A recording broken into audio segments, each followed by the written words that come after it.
Well, hello and welcome once again to the DCL podcast, where we're inviting you to sit back, relax, and we'll be on our way shortly.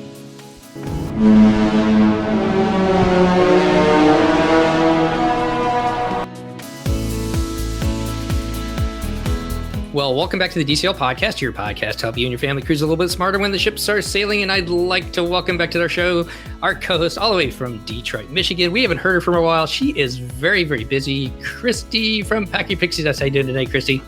I am well. How are you? You've got a big announcement, and people have been calling and asking me about where you've been and what you're doing, and we will hold off on that tonight because we're going to talk about something else. Yes. So Deck 4, everybody who's been on Deck 4, the Disney ships, there's a little desk there. There's usually two members out there that are happy to see you and greet you when you're out there on sea days. Do you recall that desk, Christy? I do. I've been to that desk. You have. And so have I. We're talking about the DVC desk on board the Disney Cruise Line. And when I bought our points, I'll be honest, there was Disney podcasts. I don't know if there was any mention about DVC, really? Do you remember back then, Christy, 4 or 5 years ago? Not very much. No, there's I knew about. Yeah, there's like crickets. And then you and I started this podcast because nobody was really talking about Disney Cruise Line on a regular basis. So we decided to do that. And then everybody followed us. Yeah. No, there's lots of Disney Cruise Line podcasts, and they're all a lot of fun to listen to. And just about 2 years ago, I guess, several other podcasts kind of came online talking about DVC. And I'm really excited tonight. I've had the opportunity to be on his show. It's been a long time coming, getting him over to our show. I'd like to welcome from my DVC points, Chad Pennycuff. How you doing today, Chad? I am doing awesome. Thanks for having me on, Steve. And it's good to see you and Christy again. Michigan is representing tonight, Steve. Yes. 2 against 1. We got the Michigan home team here tonight. I like that. So it's the West Coast versus the East Coast, or West versus least, or something like that. I can't remember. Whatever. Our time is always listed first. It is. I don't know. That's because there's more of you on the other side of the Mississippi than us. But all right, I digress. Let's jump into a little bit. Chad, you started my DVC Points podcast and just a whole community several years ago. I want to tell you that I, for one, have really enjoyed it. I wish I had known. I wish that your podcast was available when I bought it at DVC, because you guys have done just an amazing job getting so much information out to people who are looking into DVC, thinking about DVC or exploring DVC. And I thought we'd kind of go back a little bit and talk about first your Disney background and then how you got to find DVC in the first place. So the backstory for my DVC Points is I had been one of those serial lookers, like tire kickers, for 15 years on DVC. And I went through a major life-changing event, and I said, it's kind of time to start living now. I could never really get past the 50-year contract in DVC. I'm going to pay top dollar for this timeshare, which is astronomically expensive compared to anything else on the market. And at the end of the 50 years, I'm going to give it back to Disney. And oh yeah, by the way, I'm going to pay astronomical dues compared to the rest of the timeshare industry so that it can be maintained to Disney's high level of standards, because we all know Disney has an elevated level of standards. And I just couldn't wrap my head around that. Well, finally, I went through this life-changing event and I said, okay, it's time to start looking into it. And I had bought a treadmill, Steve. And my wife comes in and she's like ticked that I bought a treadmill. She's like, well, if you can afford a treadmill, you can afford to pay for me and my girlfriend to go to Disney. For real? Yeah, for real. And I was like, let me get back with you on that. So I thought about it for a while, and I ended up coming in and telling her, no dice on the girlfriend Disney trip. I'm not paying for it. Christy, wait a minute. You have a household where something like that would fly? Because I don't think Steve's household or my husband's household would exist in such a world where the wife asked the husband if they could go on a trip, and then the husband says no, and then that's where that conversation is. No. She didn't ask if she could go on the trip. I mean, if you want to go on the trip, pay for the trip and go for it. She wanted me to come up and scrape up the cash for her to go on a trip.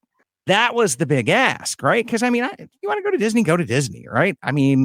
I'll watch the kids. We'll figure something out. You work hard. You want to go, figure out how you're going to pay for it and go. But she was like, no, you figured out how to pay for a treadmill, so you need to figure out how to pay for me to go to Disney. And I was like, no, but. And all she heard was the no, Christy. And it like escalated, like boom, right? Like everybody out there is hearing this part of the conversation. Oh, we yeah, need to start right? changing. We need to talk about the butt to put you in a better light. Okay. I was like, no, but let's just go in, and we've been looking at DVC for 15 years plus. Let me just go ahead and get you 50 years worth of vacations. Let's figure out how to do that. Instead of this one-off girlfriend trip, let's come back in and figure out and commit to 50 years. Is that really how you decided to buy DVC? Well, yeah, I mean, I had been looking at it for 15 years and never could quite get past it. But in this last round of research, I kind of figured out the resale market. And I figured out a really unique thing about the resale market is it's kind of like buying a used car. You're going to save a ton of money by buying on resale. But the thing that's not like a used car, because remember, Christy and I are Detroiters, so everything is car language to us. But I'm going to drive this car for 10 years, Steve. And at the end of the 10 years, there's a really good chance, if history repeats itself, that I'm going to be able to sell this car for more than what I paid for it after I drove it for 10 years. And that's a DVC contract that you buy direct or resale. Because historically, it's worked on direct as well. I don't know if it's going to with the new Riviera restrictions. There's a big caveat on all of that. But I can tell you, we did buy Copper Creek when it was new.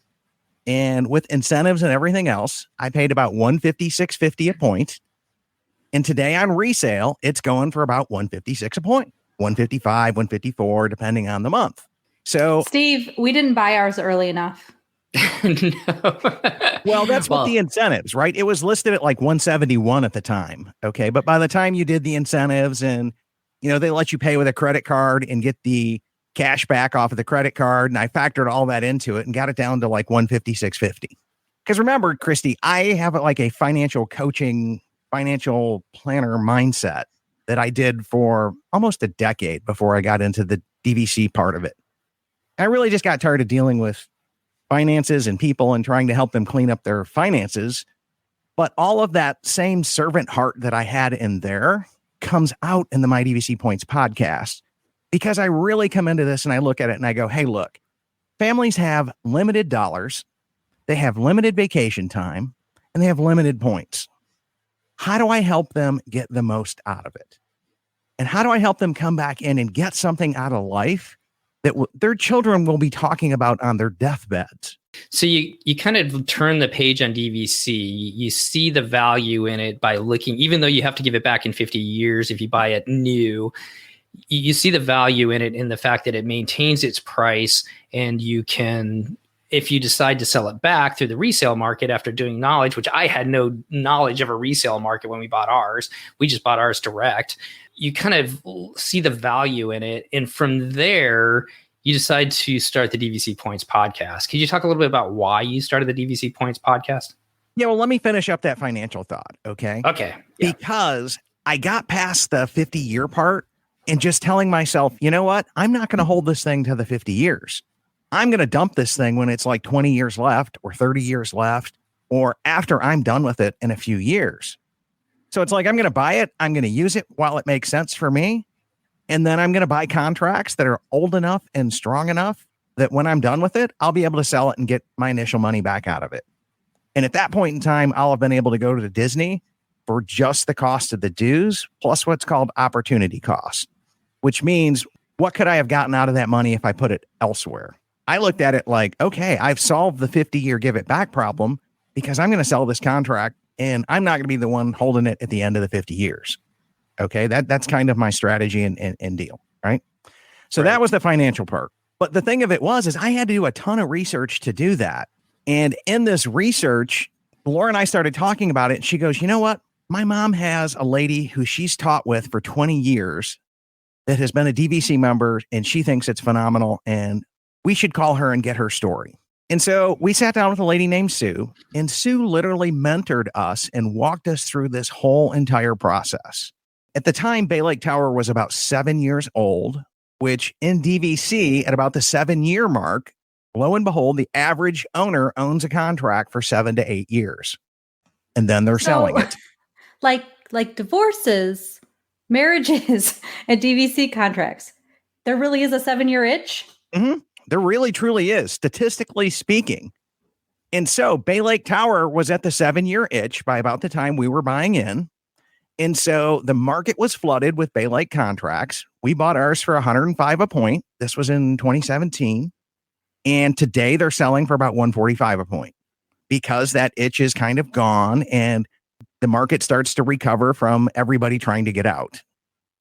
But nobody tells you this when you sit down at a direct sales pitch. They all talk about this 50 years of contracts and how you can hand it off to the next generation. Well, it wasn't until you started diving into the member community, and I didn't even learn about the 7-year itch part until I started the podcast and started talking with some companies that finance DVC. And they started telling me, yeah, Chad, we only do 5-year financing, at most 7, because at the end of 7 years, 50% of the people want to sell it. So by the time they want to sell it, we want it paid off. And I went, that's interesting. That's fascinating. Why hasn't somebody told us this? Because if you're sitting out there on the fence like I was, and you can start to look at this and go, well, gosh, maybe I should look at buying in. Maybe I should be looking at the historical prices.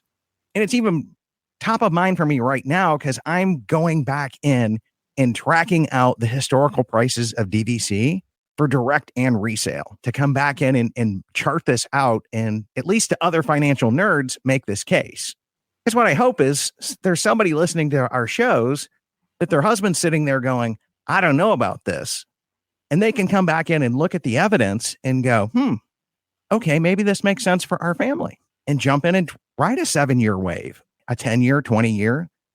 It's average. So there's some people that are getting out early and there's some people that are going beyond that, if you know anything about statistical distributions and bell curves. But I'm looking at it going, when I would go into a Facebook group, I started coming across all of these people who desperately needed a mentor like Sue.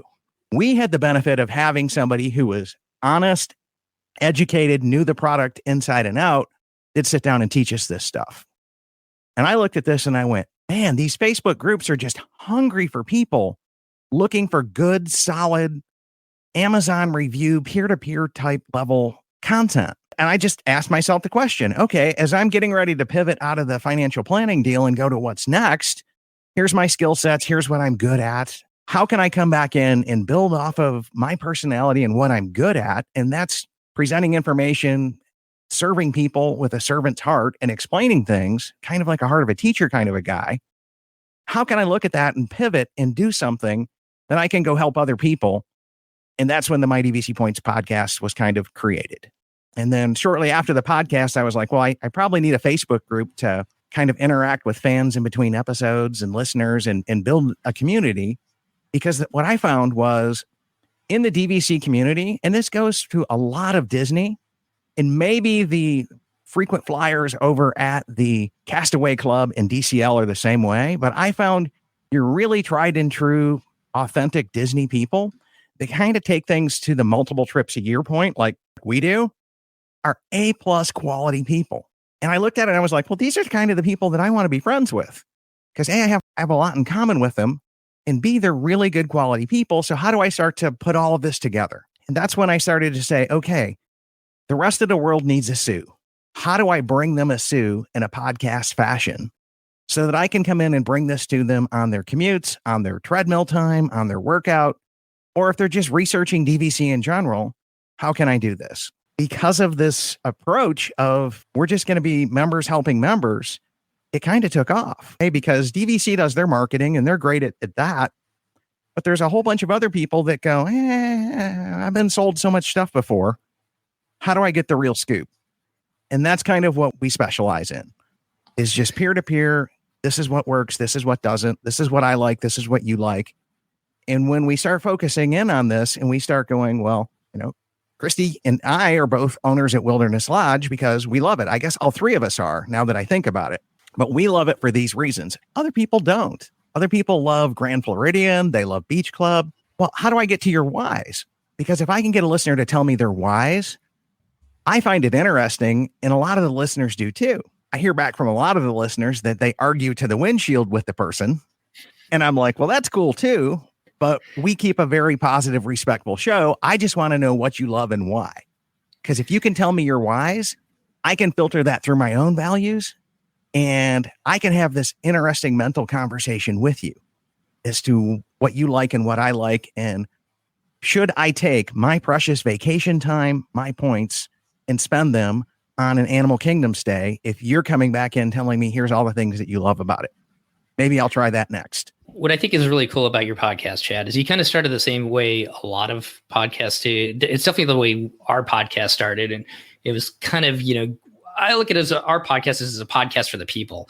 Mm-hmm. I love the fact that the average person comes on our show and talks about their experiences, and they can put in words travel and trips and experiences with their families that I can never even think of. And it's so much fun to listen to. And you kind of started that way. But, a Disney Cruise Line vacation, because you can never really have any ownership in it, is like going to Walt Disney World and staying and paying to stay there and not non-DVC. And once it's gone, it's gone. You've got your memories, which are amazing, but it's gone. What's tough about DVC, what I love about the fact that your podcast has gone beyond those member interviews, which I still love, by the way, please keep doing them. I love them at least, is you're building this community of people that can come in and talk about their different experiences.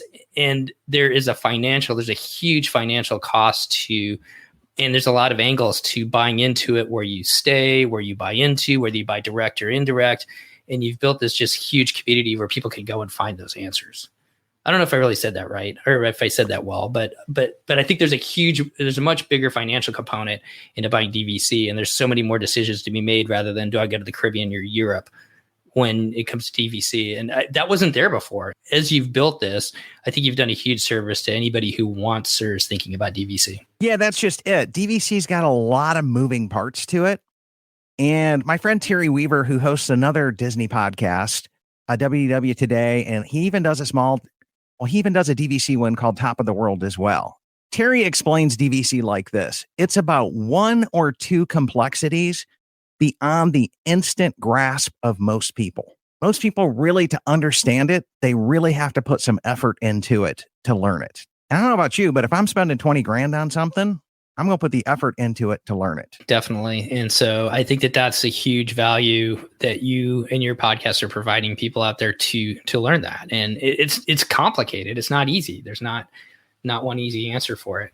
So let's pivot a little bit and just talk about some DVC basics. A lot of people that listen to our show know about DVC. A lot of people don't.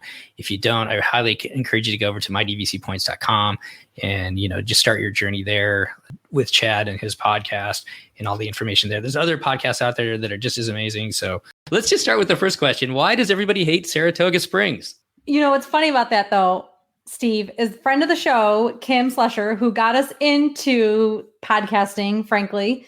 Both Steve and I posted recently on Instagram, like, what's your favorite Walt Disney World resort? And she actually said that Saratoga Springs has made it to the top of her list. She actually loves it. She bought additional points at Saratoga Springs. I said that with tongue in cheek, but go ahead, Chad, you can answer it. Well, Saratoga kind of has this unique reputation of being the resort of last resort, meaning it's also the largest resort by far. The most rooms, the most points sold there. And so because it's the largest, you've got this factor that says so many people own there. They're like, well, if I can't get in anyplace else, I'll go to Saratoga. And now there are some Saratoga super fans out there. Marianne, who's like my producer, is a huge Saratoga super fan. So they're out there. And I don't want to slight any of the Saratoga super fans, but people kind of look at this like, as the resorts sell out, your Grand Flows, your Beach Club, your Boardwalk, those are going to go first. Then your Copper Creeks and Bay Lake Towers and Boulder Ridge. And then finally, you'll get to the point where Animal Kingdom sells out because it's the third largest resort. Then you'll go over to Old Key West and it will sell out because it's the second largest resort. And then finally, at the bottom of the list, you have the largest resort, Saratoga Springs, and then it sells out. So that's kind of the sellout order there. I don't think I ever knew that. Did you, Steve?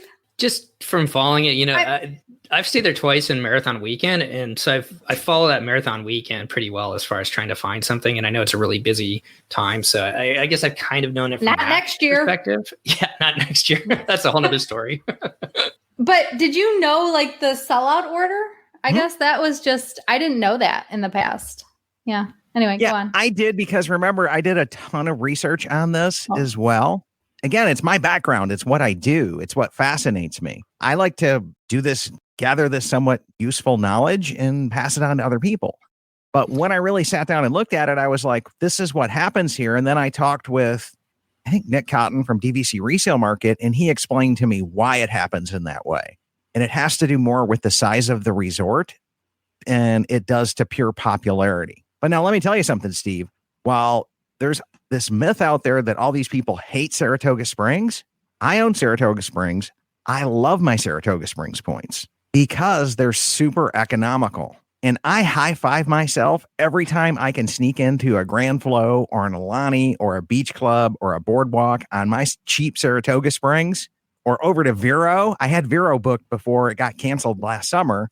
I was high fiving myself. I'm like $2-3 a point less in dues than Vero Beach. And so I feel like I'm staying there on the cheap.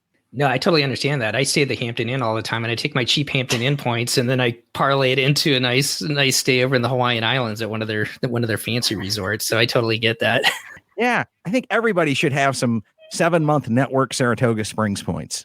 Yeah. Okay. So with all your knowledge, Chad, all these people you've talked to, your community and everything like that, and we can get really deep in the weeds on each one of these questions. But if somebody was new to DVC, obviously you can buy direct, and by direct I mean that's buying directly from Disney. If you buy indirect, that's buying on the resale market. If somebody was new, how would you direct them?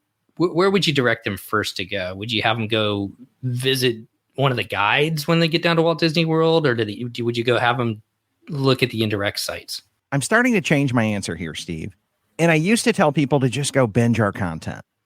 Well, I'm a couple hundred episodes deep now between the live shows and the podcast and even the DVC Newscast show that we've just started for a third podcast. And I realized that's not quite a valid option. So we started creating a set of podcast series for new members. Episode 1 is already published out there, and Christy is actually with me in the very end of that series because it's about titling and how do you come back in and set up the estates and trusts, and if you're going to take it to that level in your financial plan. So we've already got the first episode done and the last episode done. So I'm in the middle there. But I think you owe it to yourself to sit down with a Disney guide and hear their presentation. I also think you owe it to yourself to sit down and really examine resale and then answer that fundamental question. What am I going to buy first? Direct, resale. Am I going to be resale only? Am I going to be direct only? And the other thing that's a fair warning here is add-on-itis is real. And if you're just new listening to the show, that means, let's say you buy 100 points today. Well, add-on-itis is what boaters get here in Michigan called 2-foot-itis, which I just need a bigger boat. Okay. Life would be better if I had a bigger boat. Well, what's not like a boat is if you own an 18-foot boat and need a 20-foot boat because 2-foot-itis got you, you got to sell the old boat and then buy a new one. But with DVC, you just add on more points. You keep what you have and you add on more. You can add them on at the same resort. You can add on direct. You can add on resale. You can build a little mini portfolio here of DVC points. So you've got to answer that fundamental question. And really, I think the best way to do it, especially on the resale side, is start talking with members and realizing, hey, DVC has tried to curb resale and started putting some restrictions on there.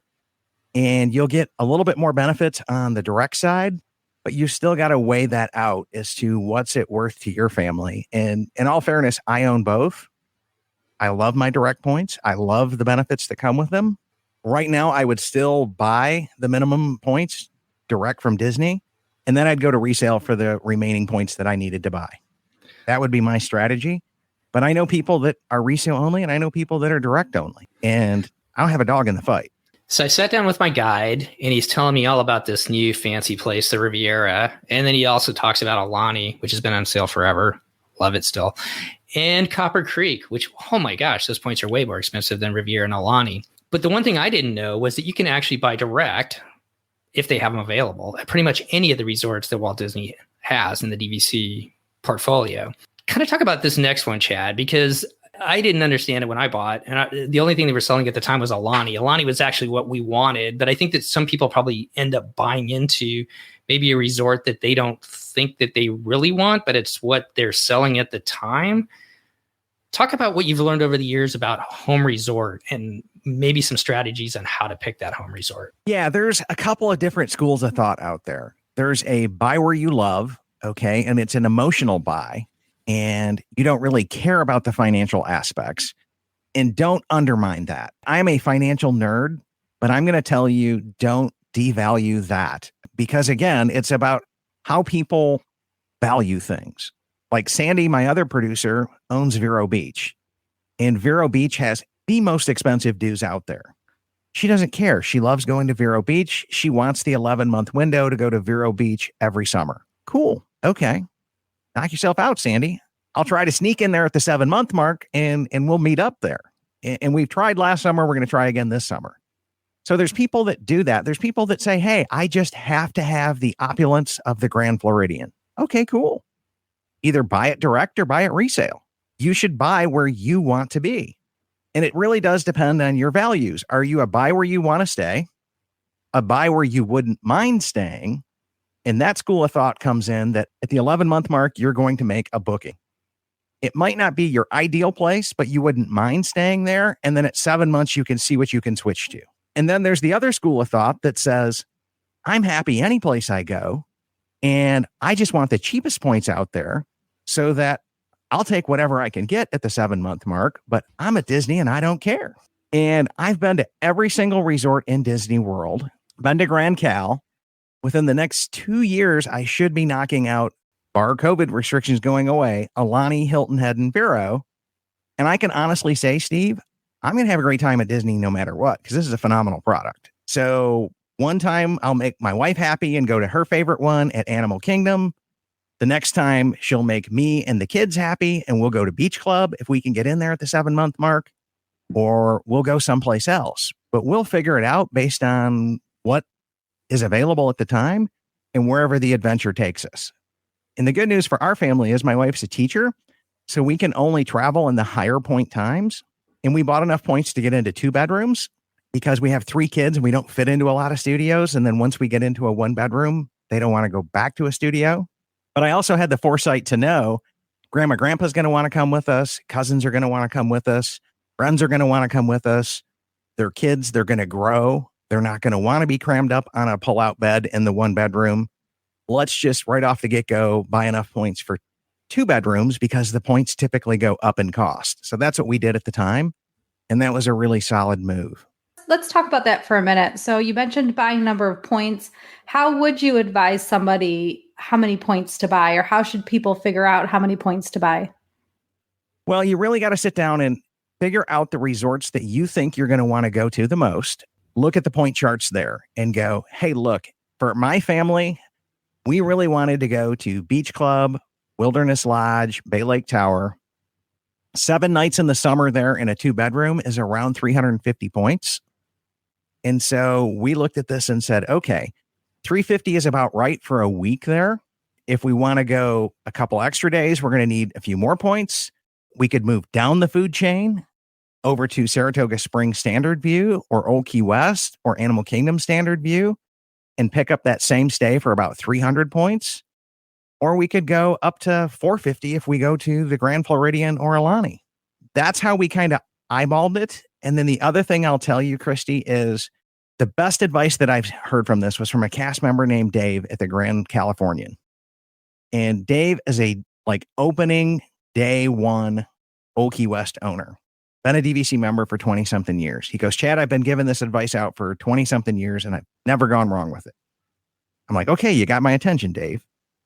He goes, buy as many points as you can reasonably afford. And I went, interesting. And he goes, yeah, because you're always going to want more points and the points are always going to go up in cost. So the right amount of points to buy is to buy what you can reasonably afford. And that's the right answer. So I think if you look at the point charts and take a little bit of Dave's advice in there with it, I think you'll come out okay. But just know if you don't buy enough, you can add on more. let me go back to the beginning really quick too for listeners. So just really quick, Disney Vacation Club is Disney's timeshare program. It's not like a Marriott timeshare where you buy 1 week, the week of Christmas at such and such resort in Florida. So what you would buy through Disney Vacation Club are points, and they assign a number of points to each of the rooms. We have talked about this on a couple other episodes, I believe, and either one of us can answer questions if somebody has them specific to what we're discussing for somebody in the future. But basically, you're buying points, and then you can use those points as long as there's availability at any time throughout the year at any Disney Vacation Club resort. Then you have to decide, how many points am I going to buy? And some rooms are what's the cheapest number of points per night, Chad, for the cheapest studio? It's like 6 points a night if you want to go to Hilton Head in January. There you go. There's not a lot going on in Hilton Head in January, but you can get there for 6 points a night. Okay. And the flip side is during the holiday season, they go up. They obviously go up in value. What's some of the highest ones you've seen, Chad? It's definitely Aulani and then the bungalows over at the Polynesian. And people can play around with this as well. And shameless plug here for the My DVC Points app. If you go out there and look for it on the app stores, you can find it. And we're updating it for iOS 14. So if you're already on 14, hopefully by the time this airs, we'll have it fixed. But you can go out there and put some stays in and then hit a stretch and splurge feature, and it'll rank every resort for you. It'll check every room category for you. You can have it just do studios. You can have it do studios to grand villas and bungalows. At the end of it, you're sitting here going, man, the calculator is starting to smoke a little bit when I did that 365-day calculation and then hit the show me everything, right? Just because I gave that as a requirement to the developer because I'm a nerd like that. And I thought people would have fun with it. Like, what's the most expensive place to stay for an entire year? So spoiler alert, the bungalows. Yeah. So those little structures as you're going across from the TTC on one of the boats, you see them off there to the left. They are pretty amazing looking. Although I think the cabins over Copper Creek have kind of outdone them, haven't they? Those cabins are amazing. Yeah, I think everything that they got wrong in the bungalows, they fixed in the cabins. So I know this is probably a little confusing. DVC is confusing if you're new and listening to this podcast for the first time, talking about home resorts, points, use years, which I'm not sure we'll get into that. But, I do want to make sure we get 2 points across. One of the things that they kind of tell you, or is implied, I should say, they don't really necessarily say it, but it's definitely implied that here I am, I got my points, they loaded up into my account, and now I'm going to be able to go and book that 2-weekend stay at the Grand Floridian over Christmas. And lo and behold, you can't do it because it's been booked for months. So I think one of the things that I really want to make sure we get out there is the difference between a 7 and 11th month window. And that has to do with your home resort. Could you talk a little bit about that, Chad? 7 and 11th month. Yeah. So if you buy 100 points at the Grand Floridian, you have 100 points that you can use at the 11-month window at the Grand Floridian every year. If you bank the next year's points in, you can have 200 points there. Under normal circumstances, you can borrow 100 points from a future year. So that would mean you could have up to 300 points that you could spend at the Grand Floridian 11 months before you want to check in. You just have to get the points aligned to the right use year, which is probably a difficult concept. But you could essentially have, to keep it simple, 300 points that you could use at the Grand Floridian. If you owned a second contract at Copper Creek and it was 100 points, you would have 100 points you could use at the 11-month mark at Copper Creek, or bank and borrow up to 300. Now, at the 7-month mark, you can combine the 2 points and do a single booking, but you can't combine different resorts at the 11-month mark. Does that make sense? You can combine contracts as long as they're the same resort at that same resort at the 11-month mark. But at the 7-month mark from check-in, it's kind of open up to the network. So the basic gist of it is for your home resort, it gives everybody that owns there first opportunity to book. And you've got a, what is it? I got to do my math here now, 4-month window. You're able to book before anybody else can. And then once that 7-month window hits to that vacation day, if somebody if you stay with the Grand Floridian, then I, as a Copper Creek owner, at 7 months out, I can book if something's available. A lot of times, depending upon the time of year, there may not be anything available. It's implied that you can just do it whenever you want, I think, sometimes when you buy into this. And I think that's an important thing to know And that wraps around as to why you may want to buy where you want to stay. And availability is not as open as I think any Disney might want or lead you to believe that it is. So sometimes it really is tricky, especially for smaller accommodations, to actually get availability. Yeah, and there's a great website. Pete Scheidley, who does DVC Newscast on our platform, has a website called dvchelp.com, and he has something called availability charts. Now, I'm going to fair warning, they're techie, they're geeky, they're nerdy, but he has taken the time to map out every single room in Walt Disney World and to check its availability on and rank it on a 2-week basis. So he'll tell you out of a 14-night window, how many nights are available at the 7-month mark. So it could be all 14. It could be 3 to 13. It could be 1 to 0. He's got a couple of different rankings there, but if you really just take the time and wrap an analytical head around it, you can figure it out. I'm working with him a little bit to try to soften it up a little bit and make it more like a weather forecast.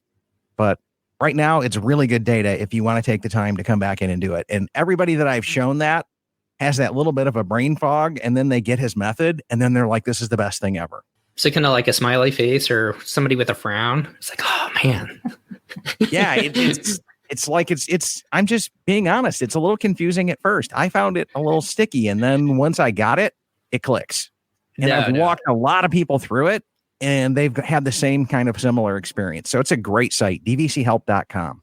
So we've got one more question for you, and then we'll just have a little bit of fun talking about some DVC stuff. But, when I walk by the kiosks there at Walt Disney World, they always have that picture of, boy, it's usually the fantasy or the magic, and they're cruising through Europe, and I can take my points and use it on Disney Cruise Line. I can book that vacation.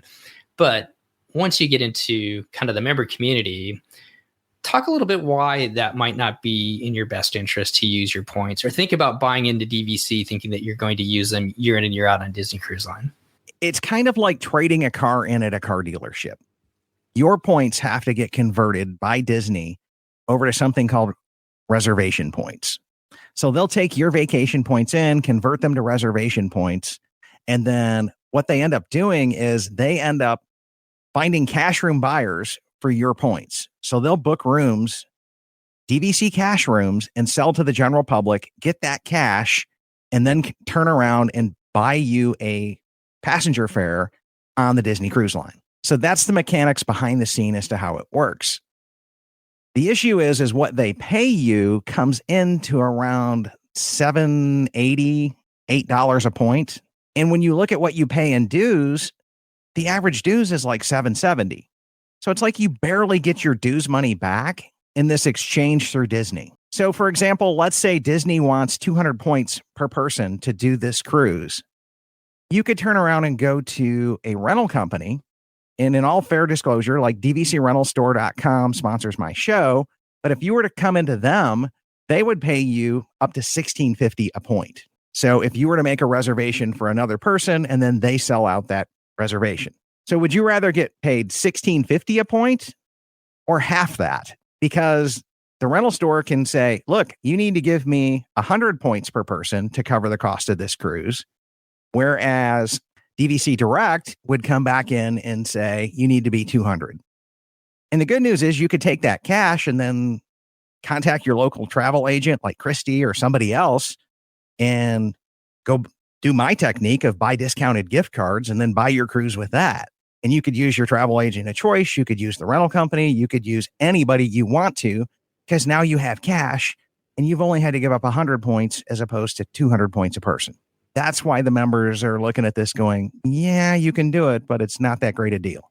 I'll break it down just like a basic example. We did a 3-day cruise out of San Diego down to on the Disney Wonder, and we paid under $1,000. I think it was like $980 per adult. There was like just my wife and I went on it, and they wanted to charge 135 points. So we paid $980 in cash. That was the going rate that we paid to go on the Wonder. If we would have taken our points, as you said, Chad, and rented them out, we would have gotten $2,145 back for it, for that same 130 points. So we would have pocketed over $1,000 on that transaction. We would have paid for our cruise, and we had plenty of money on with us to go to the spa, pay for our port excursions, pay for drinks. You name For most it. people, buy airfare. Okay. yeah, our airfare to get down to San Diego. So I'm not saying it's a wrong idea to use your points to go on a Disney cruise, but that's one of the things to maybe think about as far as using your points with Disney Cruise Line. Just to bring that back around full circle, my mentor, Sue, the last time I talked with her, she did use points to do it. But let me explain some life circumstances. Cancer struck their family. They had to cancel 2 years worth of trips, so they had points galore. They had just got done fighting cancer, and they were like, you know what? The rental companies, I'm sure they're great, but that's just one more thing I have to go deal with. And we're kind of beat down for cancer right now, and we've got the points, so we're just going to trade them in on Disney. And we're going to make this easy and go make it happen. And I'm like, more power to you, Sue. I support you 100%.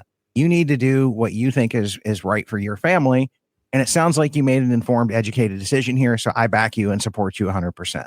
Yeah. And that's always the key with buying anything. Like, if you take the cost of club level at Disney for what you get, unless you have a family of 5 that you've squeezed into a club level room, you're not necessarily making the money on the Coke and the glass of wine or whatever that they're giving you, or the continental breakfast they're giving you for breakfast. But it's easy. It's convenient. You walk in there, you have it all right as you're leaving the hotel to start your day.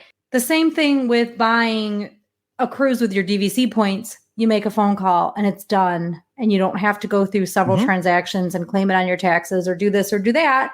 And it's done. So sometimes having something be done does make sense. Yep. We actually had a guest one of our listeners, Courtney, who asked us prior, because I indicated that we were doing the show, and she reached out and said, what DVC rental company would you recommend? And do you recommend renting points from DVC? Yeah, I look at it and go, you need to understand the ropes here on renting points. Because remember how when we talked about earlier, subject to availability, that is still key. Because remember, DVC is sold. All of these hotel room nights are sold out 100%. They have sold all of the points for that resort. So people want to use that. So unlike a traditional hotel that might run 80% occupancy, DVC consistently runs 96, 97, 98% occupancy. So when you want to call up and rent points, the member is going to book this for you, hopefully 11 months in advance at their home resort or 7 months in advance. But if something comes up and you need to change, you might not find a whole lot of availability there, or the contract for renting could be written that you have no wiggle room, you have no cancel, you have no whatever. Because that's pretty common in the point rental business, is we're looking for clean deals that are, hey, this is when you're going, this is when you're doing, we made the reservation, we did it. And that's kind of it. There's no cancellations. There's no backing out. There's no any of those things. Now, I personally have used almost all the companies out there, and I ended up picking the sponsored DVC rental store because I know some back end things that they do in verifying who you're renting from, and their contracts are really, really written to be renter friendly and in the advantage of a renter. I won't go into all of the details on it, but it really comes back into if a member doesn't honor what they said, they're going to sue the bejeebers out of them, and it's in their contract that they can. And I've talked to a couple people and they do.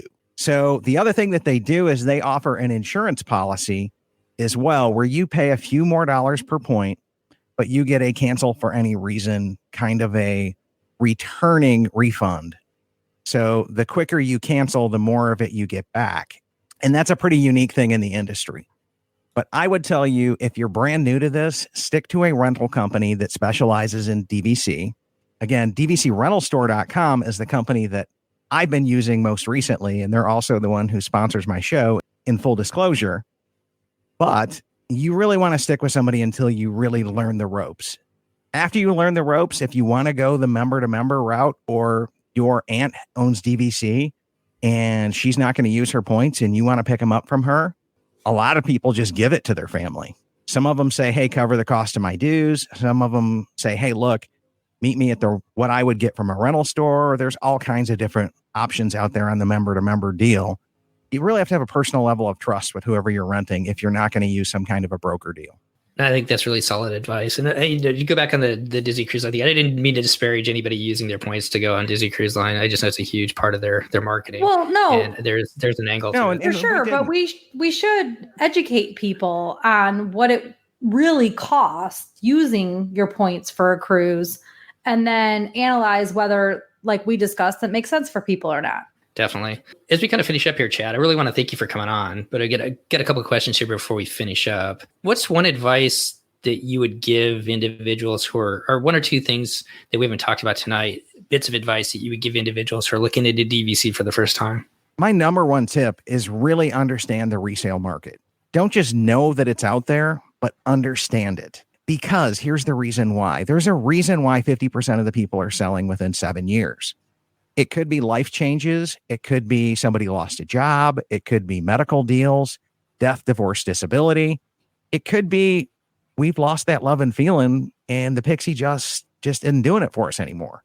That happens, especially as kids get older. Somehow families feel like, okay, Disney was great when they were smaller.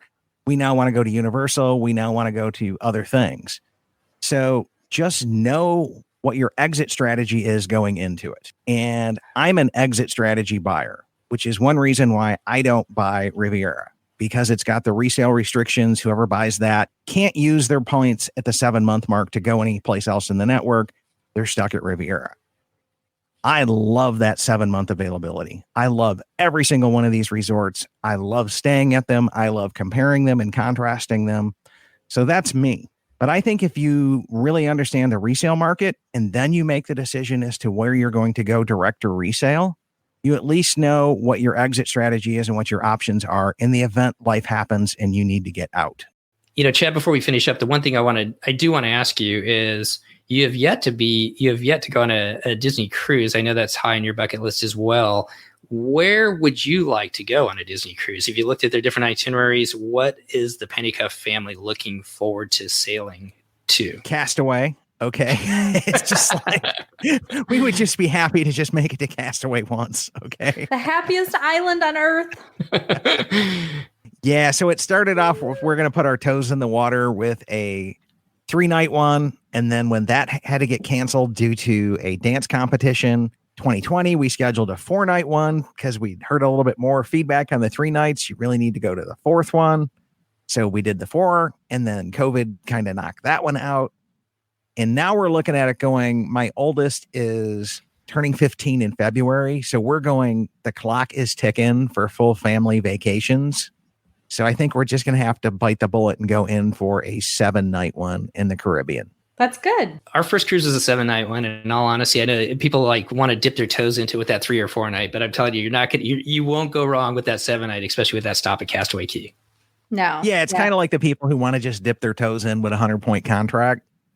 Nah, go full hog. Right? Go whole enchilada, right?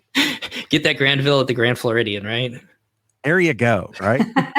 Maybe not quite that level, but you could still come back in. And we just looked at it like, we love Disney. We know enough great things are happening on the cruise line. We know a ton of fans like yourself. And so we're pretty comfortable. We're just going to jump into it. My wife's only reservation was the motion sickness part of it. But from what I'm heard, you can strategically pick your room to kind of minimize some of that and then get the medications to help with it as well, just proactively before you get on the ship. We think we've heard that tip on your show before. So yeah, that's what we're going to end up doing. So Chad, on your podcast, you ask everybody who's a guest, which is Steve and I have been a guest, the Tinkerbell question, which is Disney's putting in 2,000 points into your account. You can spend them any way you want. Availability will be accessible to you. You have no exclusions whatsoever. How are you going to spend those points? That's a great question, Christy. And I've asked this a lot of times, and I've thought about it and nobody's ever asked me this before. So yeah, nobody's ever asked me this before. So this is the first time it's the first time I've had to answer it. Okay. But I do have an answer, and I know DVC so well, and I have enough points that I usually end up renting some of mine out. So I have enough points to do my own needs, right? And so I have enough points that I could pull off a Grand Villa for a week next summer in Aulani. It's on my bucket list goals. I've been saving points and banking a little for it. So I could do that. So I could do kind of the things that people talk about. And I know how to walk reservations, and I can get what I want. The issue isn't me getting what I want. It comes back into a story. And I had a really good friend. And when I did that whole life transformation deal, I had a friend who walked through that with me. And part of his story was he grew up Puerto Rican in New York City with a single mom, and they lived paycheck to paycheck, week to week. So we had an opportunity to go to Walt Disney World, and I invited him and his wife to Walt Disney World. And as about a 48-year-old man, he got to become a kid again, right? And he was almost in tears walking through this because he's like, Chad, this was so out of touch to me as a kid. I could never do this. So if Tinkerbell were to give me those 2,000 points, Christy, I would probably go find single moms that are friends of my kids. And I'd figure out what do I have to do to get them that experience for their families while they're kids? Because I would come back in and take other kids with us, right? And their moms, so that it's not like weird, okay? Because I'm not weird like that. But I'd really want to come back in and share that experience with people who really couldn't do it by any other stretch of they couldn't do it on their own without Tinkerbell's points. So that's kind of how I would spend the points, because I've done the whole money thing. I've done the whole wealth thing. And points are just another piece of wealth, right? And I've learned the most fun you can ever have with money is to give it away and be a blessing to somebody else. And so that's kind of in my inner core DNA. And it's kind of how I run the show, is how do I create content that helps other people? And how do I give some knowledge away? And how do I help people go back out there and plan something magical for their family? So that's how I would use Tinkerbell's magical points. Aw. Well, that's truly fitting with that question. You know, the idea of pixie dust and points and bringing magic to somebody else's life, Chad. I love the answer to that. Well, as we kind of finish up, then why don't you once again remind everybody where they can find you on social media, talk about your website. Where can people connect with you and your podcast, Chad? So the best way to do it would be the podcast. Just search for My DVC Points in any of your players. And we have 3 shows out there. We have the traditional podcast, which is mainly interviews and collaboration stories. We have a weekly live show on Sunday nights at 9 that's multi-streamed to Facebook and YouTube. You can just look for My DVC Points there. And that's an interactive show where we're usually talking about community debates. And we're just wrapping up the summer versus series, like comparing Kidani versus Jumbo and fun things like that. And then there's the newscast. You can find us at the App Store if you're looking for a point calculator and doing some techie, nerdy financial evaluations through the app. That's there. Instagram and all that, I'm not really all that active on because my main thing is the podcast and the live shows. That's really where you can find me. I mean, or mydvcpoints.com is a great hub for everything as well. Well, it's been too long. We should have had you on a lot sooner than this. I'm glad we finally got you on, Chad. Thank you so much for all you're doing for the Disney community, for the DVC community. I know I myself as a DVC owner, and I think I can speak for Christy too. We truly appreciate all the information and knowledge and just the community you're building over there on My DVC Points. Yeah, I love your guys' show as well. And one of these days, Steve, we're going to have to hit a DCL cruise together. My first one was going to be with Steve in August as well. And COVID took care of that. At this point, one of these days, can we all just have the idea of going on a cruise? But then, yes, it would be nice to meet up and actually do a cruise socially. Yep. And maybe you guys could fill your podcast time with real cruisers and not want to be DVC guys, right? No, not at all. Well, when you book that cruise, Chad, let us know, because if it fits in my schedule, we'll definitely get it on the list as well. Awesome. Well, thanks again for coming on, Chad. Do appreciate it. Look forward to your next show, listening to your shows, and we look forward to having you back on here soon. Well, that's going to wrap up our show today. Once again, I really want to thank Chad for coming on and sharing his thoughts about Disney Vacation Club and just all that he's built over at the My DVC Points community. If you are interested in learning more about DVC, Christy and I and Chris highly encourage you to go over and check out his podcast. Or if you're just looking for some different Disney entertainment and want some member-driven content like he has over there, It's just a great show. It's a great community, very positive, and I can't, say enough about what he has created over there. So go over there and check it out. Once again, My DVC Points podcast with Chad Pennycuff.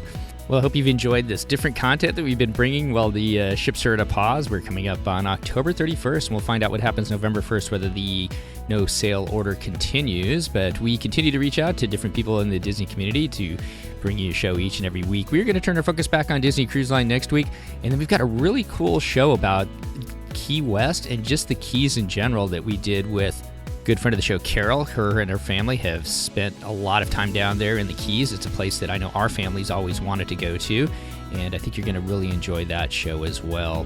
If you're interested in coming on our show, you can reach out to me, Steve, at DCLpodcast.com, and we can talk about your experiences with Disney Cruise Line, Adventures by Disney, or even Run Disney in the future. Also, if you'd like to become a supporter of our show, you can do so through our Patreon program. You can go over to patreon.com/DCLpodcast, and you can find all the information there. We thank each and every one of our Patreon supporters who help bring this show to you each and every week.